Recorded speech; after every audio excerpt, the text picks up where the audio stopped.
Já está na linha com a gente o presidente das associações comerciais e empresariais do Brasil, o Alfredo Neto. Presidente, seja bem-vindo aqui à Rádio Metrópolis, ao programa Conexão Metrópolis. Um bom dia para o senhor. Bom dia, Bruno. Bom dia a todos os seus ouvintes. É um prazer estar com vocês, falando com vocês.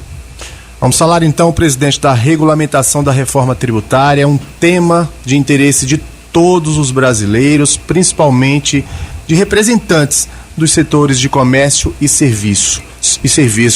Lhe pergunto, presidente, quais os riscos que esse texto que está no Senado, que já passou pela Câmara, traz para esses setores, especificamente comércio e serviços? Bruno, é o seguinte, deixa eu tentar fazer uma avaliação inicial do processo.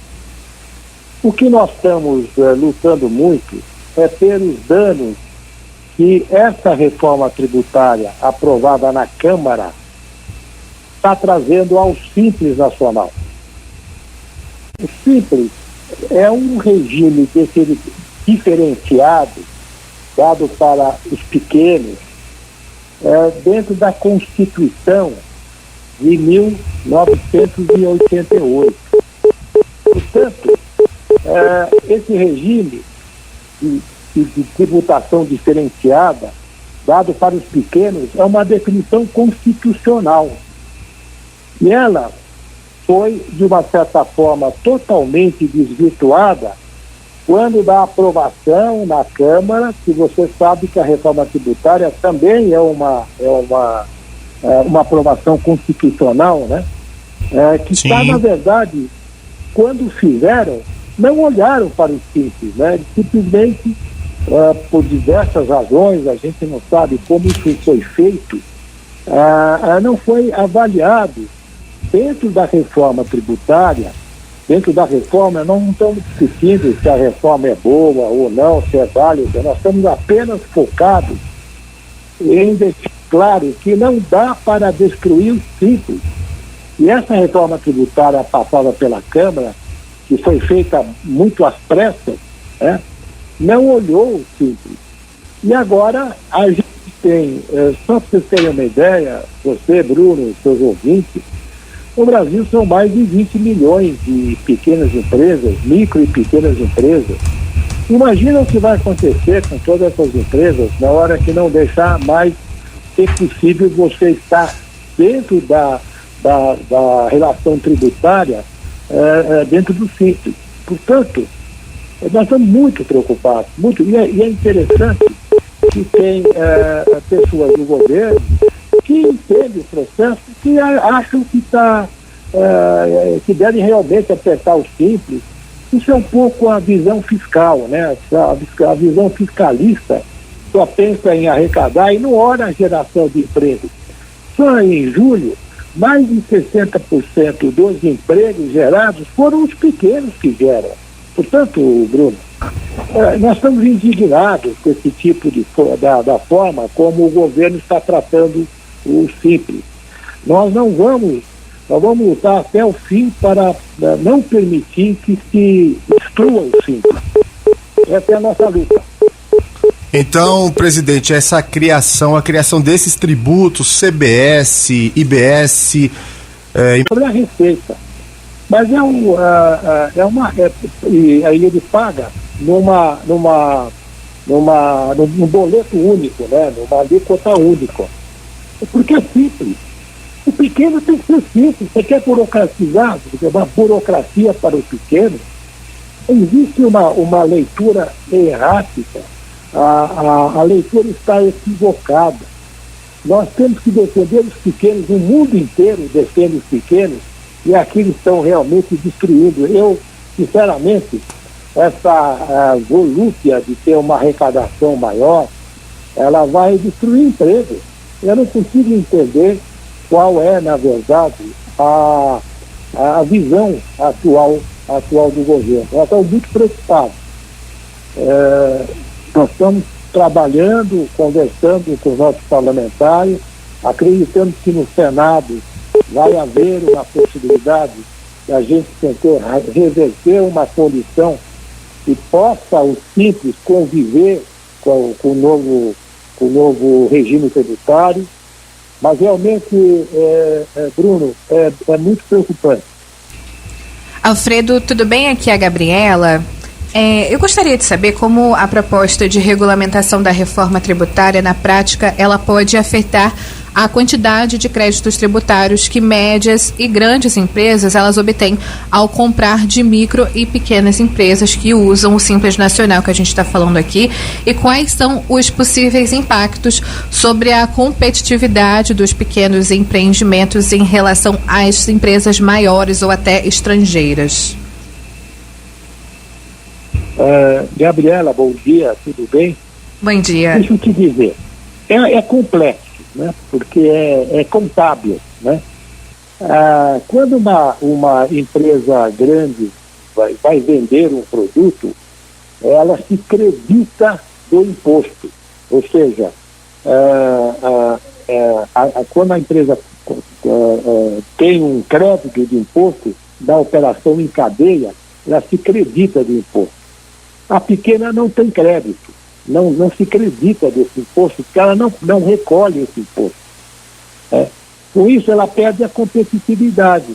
Então, se for que você tem um fornecedor, que é uma empresa pequena, né?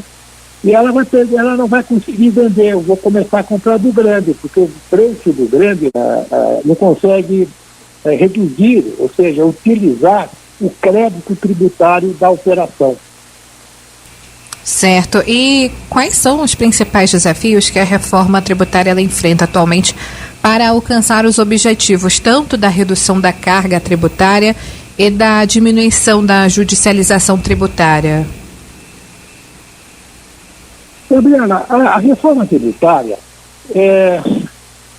pode ter uma discussão técnica que tem realmente alguns fundamentos positivos, né? Para diminuir a carga na indústria, acho que isso é positivo, né? Nós defendemos redução de carga tributária. Porém, essa reforma tributária que está em discussão também no Senado agora, ela tem uma transferência de carga, né, para comércio e serviços. Vai ter que ter uma adaptação muito grande, como ela vai ser feita paulatinamente, né, a cada ano muda. Não sei como isso vai ser tratado, né? Eu não sei quantas empresas vão conseguir absorver essa transferência de carga.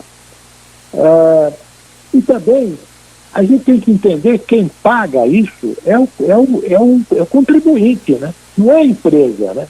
Quem paga. Então, quando você vai, na verdade, comprar um serviço, o serviço vai ter uma carga tributária maior, o contribuinte, nós, né, pessoas físicas, que pagamos o imposto, nós vamos ter que pagar um valor maior por aquele serviço. Portanto, nós não sabemos como isso vai ficar no futuro, mesmo porque a alíquota total não está definida. Então, nós nem podemos calcular isso. Agora, o que mais também nos preocupa é que vão funcionar dois sistemas ao mesmo tempo, né? O antigo e o novo. Então, se você tem um custo administrativo mais ou menos já definido, você vai ter que aumentar esse custo administrativo para poder ter dois sistemas, né? Enfim, é tudo um experimento. A gente não quer, como é que eu posso falar, condenar a reforma sem a gente ter ela totalmente definida. O que eu quero dizer para você? Definir a alíquota, definir como ela vai ser do ponto de vista dessa transição, se as empresas vão se preocupar disso, porque ela está muito superficial. Ou seja, como o senhor falou, presidente, os empreendimentos que estão atualmente dentro do Simples Nacional, eles podem ser os mais prejudicados, mas também os consumidores. A gente sabe que é um tema que já vem sendo debatido há muitos anos pelo Congresso Nacional, lá no Congresso Nacional, está no Senado, a Comissão de Assuntos Econômicos, inclusive, vem realizando aí algumas audiências públicas, alguns debates, mas A gente sabe que o Brasil está vivendo aí um momento eleitoral, estamos às vésperas de umas eleições municipais, há 25 dias desse pleito, e muito provavelmente, né, presidente, esse assunto fique para depois das eleições. Bruno, é evidente, né? O momento hoje são as eleições, mas as discussões no Senado continuam. Por exemplo, no dia 1º de outubro, vamos ter uma audiência pública com o senador Isalci, que é um dos relatores da reforma tributária no Senado, para a discussão do Simples. Nós estaremos lá defendendo. Tem que haver uma solução que não destrua o Simples. Então, mais uma vez, viu, Bruno, o que precisa, nós não estamos... se querem fazer a reforma tributária e ela tem lógica e ela consegue atingir os parâmetros e há um consenso, ok. O que não pode é ela destruir o Simples, porque ela destrói a base da economia brasileira. Infelizmente, estou pensando nos grandes. Né? Quando se fez a reforma tributária, com economistas vinculados a centro das indústrias, eles pensaram nos grandes, porque ninguém olha os pequenos, né? A nossa confederação é a única rede independente aqui no Brasil que olha os pequenos. Portanto, vamos passar esse processo eleitoral. Está sendo acompanhado, nós estamos acompanhando lá no Senado essas discussões, mas você tem razão absoluta. Qualquer definição vai ficar para depois do pleito eleitoral e com certeza ainda vai haver muitos debates acalorados, né, em referência a esse tema. É verdade, presidente. Só para a gente contextualizar aqui e trazer para os nossos ouvintes, existem 2 projetos, né, 2 textos que estão sendo discutidos no Congresso, um no Senado, que já foi aprovado na Câmara, e outro que também está sendo discutido. Eu estou sempre à disposição. Qualquer assunto pertinente envolvendo as micro e as pequenas empresas, vocês podem contar conosco e nós contamos com vocês, porque vocês também fazem parte desse mundo. Obrigado, presidente. Até a próxima. Até a próxima. Obrigado. Até mais.